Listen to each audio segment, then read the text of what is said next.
है कि गीता जो है, जो ग्रंथ हैं उनको कैसे पढ़ना चाहिए या उसको कैसे अपने जीवन में उतारना चाहिए,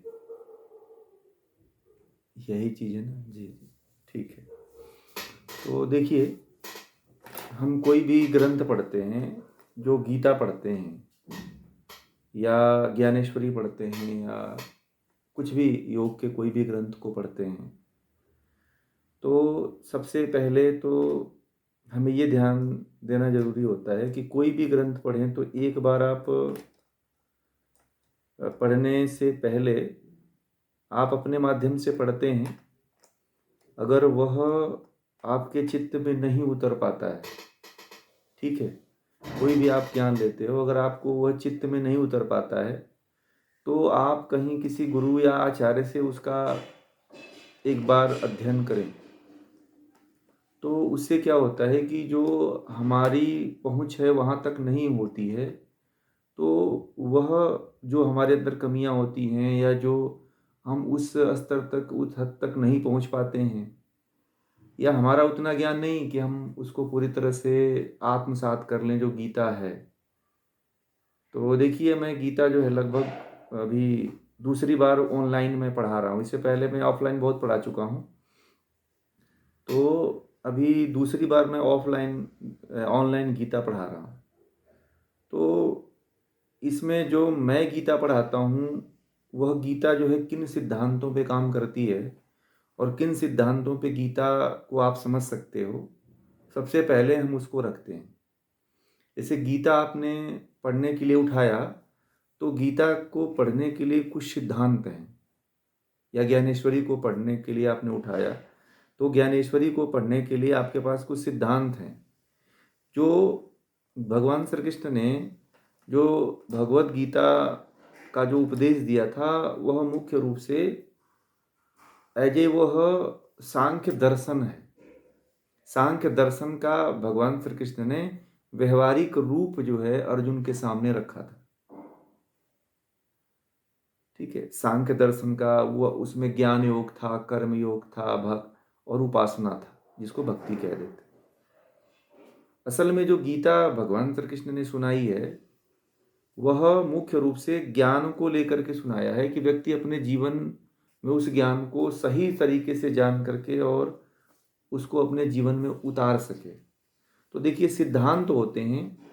एक तो सिद्धांत ये होते हैं कि अगर आप गीता के सांख्य के सिद्धांत को जानते हैं और तब गीता पढ़ते हैं, तो गीता ज़्यादा अच्छी तरह से समझ में आती है। अगर वैसे आप पढ़ेंगे तो केवल पढ़ते हुए आनंद देगा। पढ़ते हुए जब तक पढ़ेंगे तब तक तो आनंद देता रहता है, बड़ा मज़ा आता है। फिर उसके बाद से वैसा ही जीवन ओपन हो जाता है जैसे पहले चल रहा था। होता है कि नहीं? और फिर जीवन में आपके कुछ इम्प्लीमेंट नहीं हो पाता है। हमें उसके ऊपर कैसे अप्लाई करना है, ऐसी समस्या है तो हमें जीवन में क्या करना है, कैसे ध्यान करना है, कैसे अपने जीवन को आगे ले जाना है, परिस्थितियां आए तो कैसे उससे उबरना है, तब जा करके आपको समझ में आता है। तो यही चीज़ पहले नहीं हो पाती है। पहले यही चीज़ नहीं हो पाती है, फिर आपको केवल बाहरी ऊपरी ऊपरी आनंद आता है। तो तब तब वह आप पढ़ते पढ़ते आपकी उम्र बीत जाती है, 40 साल बीत जाता है, 20 साल बीत जाता है, 30 साल। मेरे पास लोग 40 साल 50 साल से गीता पढ़ते हैं, लोग आते हैं, जुड़ते भी हैं, मुझसे प्रश्न भी करते हैं। परंतु गीता को समझ पाना बड़ा मुश्किल हो जाता है कि उसको समझें कैसे, कैसे वो किन सिद्धांतों पे काम करती है। अगर मान लीजिए कि चलो आप अपने माध्यम से पढ़ भी रहे हो, तो आप उस पे उसके कितना व्यवहारिकता में अपने जीवन में ला रहे हो। अब भगवान श्री कृष्ण ने जो बात कही है, तो सबसे पहले तो देखिए, जो भगवत गीता है, भगवत गीता का क्या एक दो पक्ष है।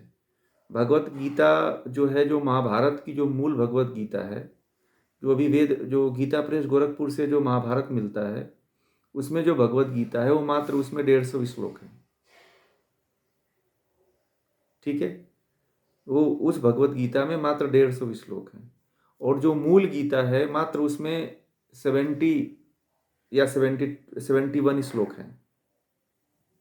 जो मूल है, जो एकदम शुद्ध रूप में है, गीता जो है, उसमें केवल 70 या 71 या 72 श्लोक ही हैं। और गीता जो भगवान श्री कृष्ण ने अर्जुन को दिया था मात्र 2.5 घड़ी में दिया था। 2.5 घड़ी मतलब 1.5 घंटे में, मान लीजिए एक सवा 1.5 घंटे में दिया था। इतना युद्ध के मैदान में समय नहीं था कि वह 700 श्लोक सुना सकें। तो जो गीता अभी हम लोगों के पास जो 700 श्लोक वाली जो हम लोग पढ़ते हैं, वह उपनिषदों का एक समन्वय है। बहुत से उपनिषदों का एक समन्वय है जो हम लोगों को 700 श्लोक के रूप में मिलती है। ठीक है ना। तो अब दूसरी बात क्या है कि उसमें अलग अलग, उसमें देखिए, उसमें द्वैतवाद है, अद्वैतवाद है, त्रैतवाद है, अवतारवाद है, कर्म कर्म है, भक्ति है, ज्ञान है, संन्यास है। उसमें हर तरह के ज्ञान को, विज्ञान को, विधा को जोड़ दिया गया है। और जब तक आप, कुछ सिद्धांत हैं वेदों को समझने के, गीता को समझने के लिए जो मैं बताता हूँ, मैं जब पढ़ाता हूँ गीता तो उन सिद्धांतों को रखता हूँ कि सबसे पहले एक महत्वपूर्ण 3 सिद्धांत हैं, उन सिद्धांतों को जानना जरूरी है। पहला प्रकृति, दूसरा जीवात्मा और तीसरा ईश्वर। ईश्वर ईश्वर यानी कि तीनों को, परमात्मा ईश्वर एक ही होता है, दोनों का वो पर्यायवाची है, समझ लीजिए। तो इन तीनों को जब तक आप पृथक पृथक नहीं जानते हो, अलग अलग नहीं जानते हो, अलग अलग नहीं मानते हो, तब तक आप न गीता समझ पाओगे, न उपनिषद समझ पाएंगे, न वेद समझ पाएंगे। क्योंकि अगर इसको एक मान करके आप चलते हो तो कहीं कहीं जाकर के आप कंफ्यूज हो जाओगे, और कहीं जाकर के आपको क्लियर ही नहीं होगा, कंसेप्ट ही नहीं क्लियर होगा गीता का, चाहे वेद पढ़ोगे तो, उपनिषद पढ़ोगे तो सबसे पहले अगर गीता को या उपनिषद को पढ़ना है तो सबसे पहले इस कंसेप्ट को आपको पूरी तरह से आना चाहिए। ईश्वर, जीवात्मा और प्रकृति तीनों पृथक पृथक हैं, और इनमें से तीनों को आपको पहले अलग अलग जानना पड़ेगा। तो आपको गीता जितना अच्छी तरह से समझ में आएगी, लगेगा कि मैं पहली बार फिर गीता पढ़ रहा हूँ।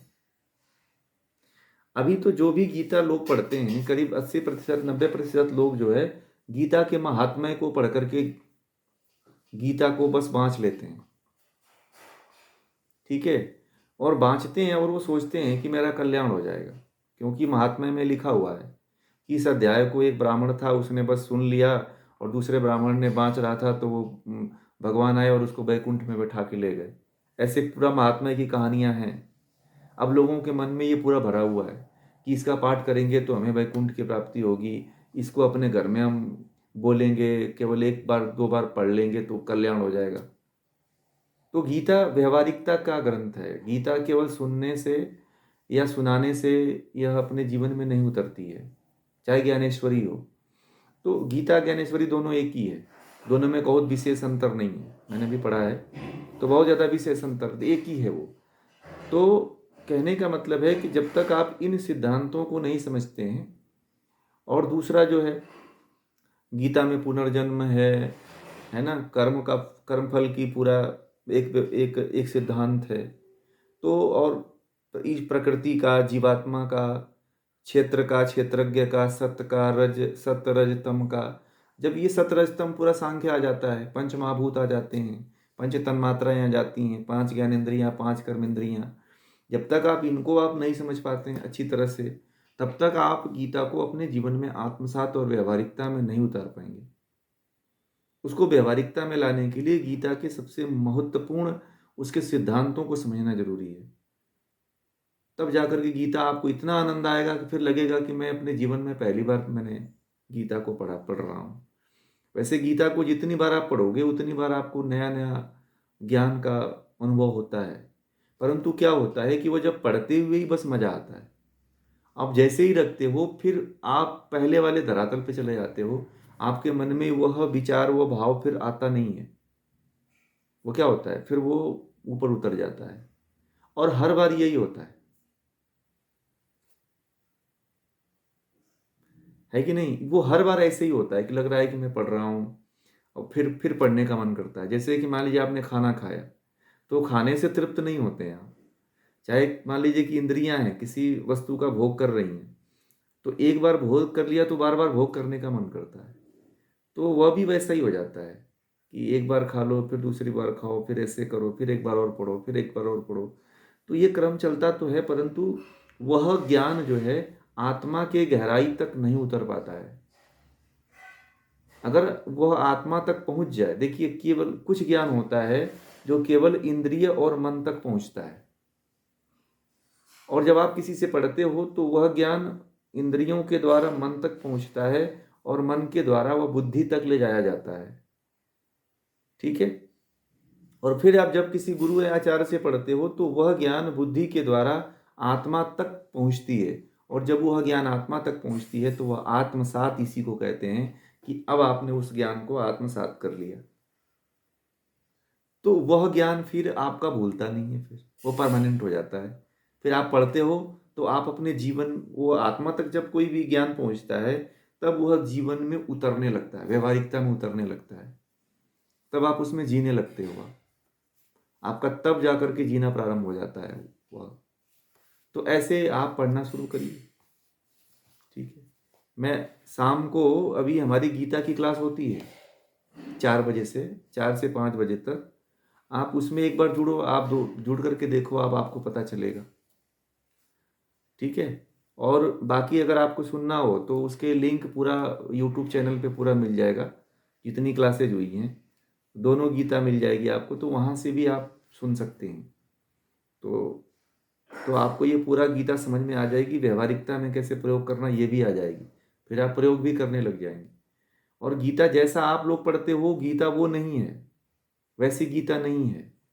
मैं जो गीता समझाया हूँ, जो आप गीता पढ़ते होंगे, उसमें भगवान श्री कृष्ण को आप अलग दृष्टि रख करके पढ़ते होंगे, ईश्वर की दृष्टि पे नहीं रख के पढ़ते होंगे। तो फिर क्या होता है कि वह फिर गीता, फिर उसमें कन्फ्यूजन आ जाता है बीच बीच में जा करके। जब श्लोक आते हैं, श्लोक को जब पढ़ते हैं तो बीच में कन्फ्यूजन आ जाता है। भगवान श्री कृष्ण नाम ले लेते हैं परमात्मा का, फिर भक्ति योग है, तो भक्ति योग में एक भक्त के क्या लक्षण होने चाहिए वो बताया गया है। तो वो लक्षण को न अपना करके व्यक्ति जो है भटक जाता है फिर।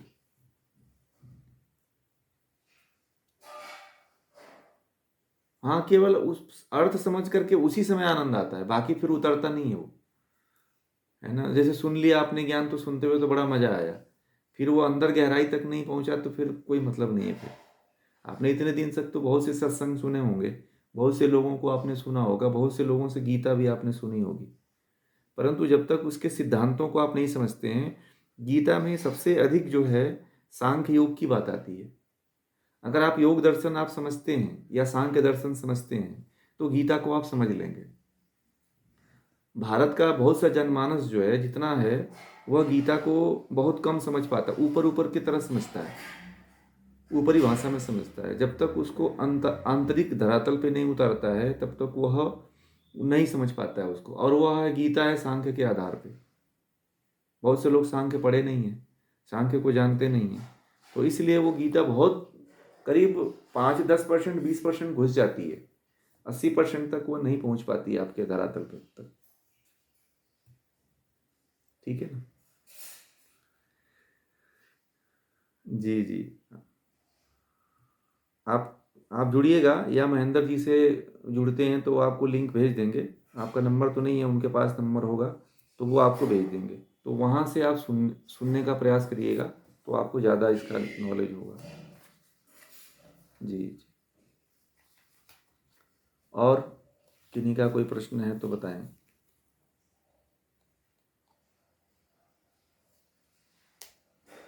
जी।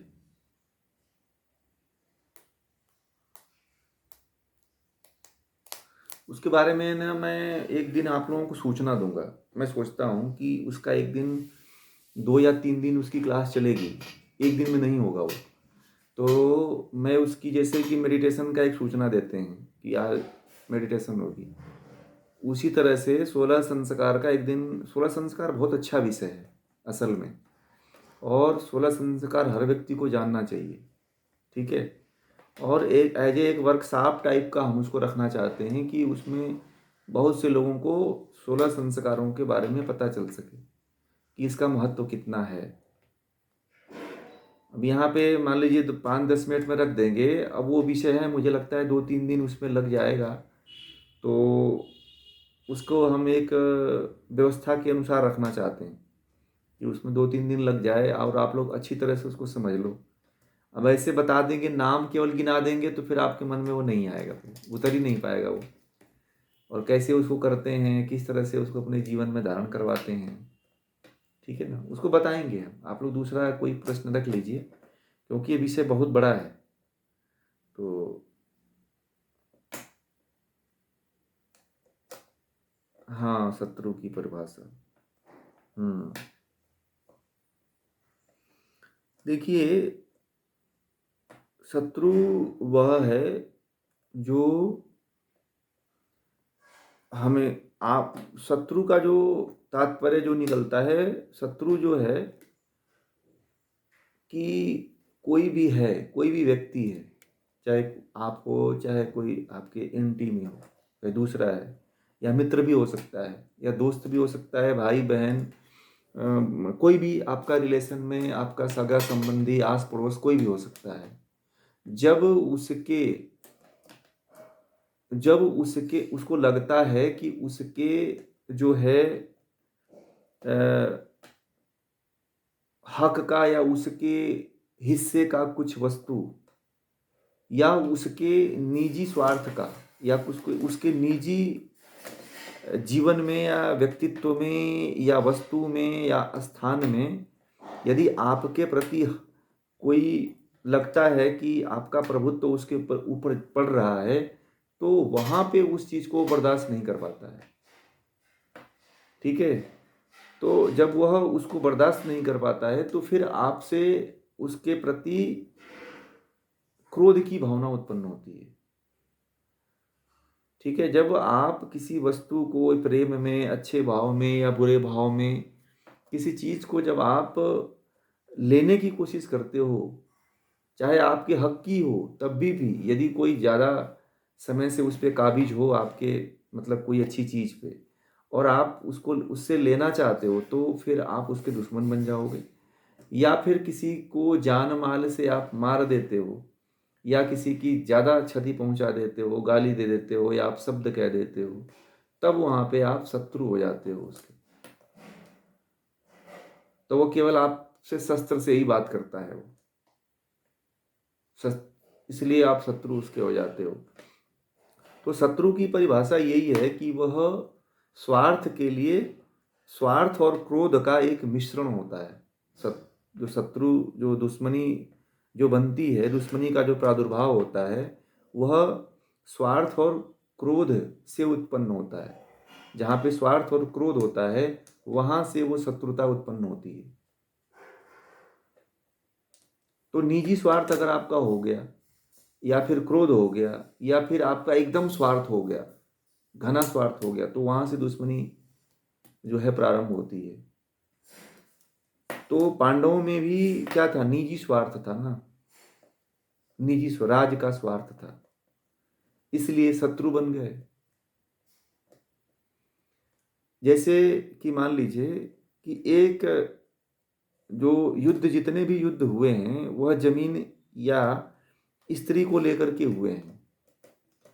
अधिकांशतः जो युद्ध हुए हैं, या तो जगह को लेकर के हुए हैं, जमीन को लेकर के, या स्त्री को लेकर के हुए हैं। आप अपने जीवन में देखना कि जितने भी छोटे से या छोटे, या बड़े से बड़े युद्ध हुए हैं, उनमें सबसे ज़्यादा जो युद्ध होते हैं, वह या तो जमीन के लिए, या तो स्त्री को लेकर के हुए हैं, राज्य को लेकर के हुए हैं, धन को लेकर के हुए हैं, लोभ को लेकर के हुए हैं। तो यहां से शत्रुता उत्पन्न होती है। इसलिए कहा जाता है कि लोभ मत करो। धन का लोभ है, चाहे बच्चों का लोभ है, चाहे किसी भी पदार्थ का लोभ, अगर आपके मन में लोभ उत्पन्न होता है, तो वहां पे शत्रुता आती है, दुश्मनी उत्पन्न होती है। अब ये पांडव और कौरव जो है भाई थे ना, भाई थे, परंतु क्या था, यहाँ पे एक एक चाहता था कि मेरा ही एक छत्र राज रहे, और एक चाहता था कि भाई मुझे थोड़ा सा ही दे दो, मैं इसी में जीवन जी लूंगा। तो कौरवों को लगता था कि अगर हम पांडवों को मार देंगे तो हमारा एक छत्र राज रहेगा, ठीक है। अगर वह पांडवों को थोड़ा सा ही भाग दे दिए होते, तो आज कौरव जिंदा होते, युद्ध नहीं होता। परंतु उनके अंदर और लालच थी, और लोभ था कि और इससे अधिक मुझे धन मिलेगा, और इससे अधिक मुझे जो है राज्य और जमीन मिलेगी। तो ये जो लोभ होता है यही दुश्मनी को उत्पन्न करता है, शत्रुता को उत्पन्न करता है। हाँ हाँ, क्रोध और लोभ जब आपको हो गया ना, तो निजी स्वार्थ समझ लीजिए, एक निजी स्वार्थ की मैंने बात किया वहां पे। तो निजी स्वार्थ जो ज्यादा महत्वपूर्ण होता है, और क्रोध, तो हाँ, तभी दुश्मनी या शत्रुता बनती है। इसको इसीलिए तो कहा गया है कि 6 शत्रु 7 शत्रु हैं। आप कभी देखा होगा कि ममता को लेकर के भी दुश्मनी उत्पन्न हो जाती है, काम को लेकर के भी। जैसे काम है, तो अगर आज के समय में काम वासना अगर है तो इसको लेकर के दुश्मनी उत्पन्न हो जा रही है। क्रोध है तो क्रोध को अगर आदमी थोड़ा सा क्रोध कर दिया तो इसको लेकर दुश्मनी हो जाती है। लोभ है तो लोभ को लेकर के दुश्मनी होती ही होती है। मोह है, मान लीजिए किसी से आज के समय में प्यार हो गया किसी को, और कोई और किसी से उसका संबंध है, तो उसको लेकर के भी दुश्मनी हो जा रही। मद है, कोई नशे में है, मात्सर्य ईर्ष्या द्वेष कर रहा है, अहंकार किसी के पास है तो भी दुश्मनी हो जाती है। ममता किसी के प्रति ज्यादा है तो भी दुश्मनी हो जाती है। तो इसलिए जो 7 शत्रु हैं, इन 7 शत्रुओं से बच के रहना चाहिए। तो क्योंकि ये शत्रुता उत्पन्न करते ही हैं। ये जो 6 शत्रु हैं, 7 शत्रु हैं, यही आपके शत्रु उत्पन्न करते हैं। इसलिए इनसे बचो आप। इनसे बच गए तो शत्रुता आपकी नहीं होगी। ठीक है ना।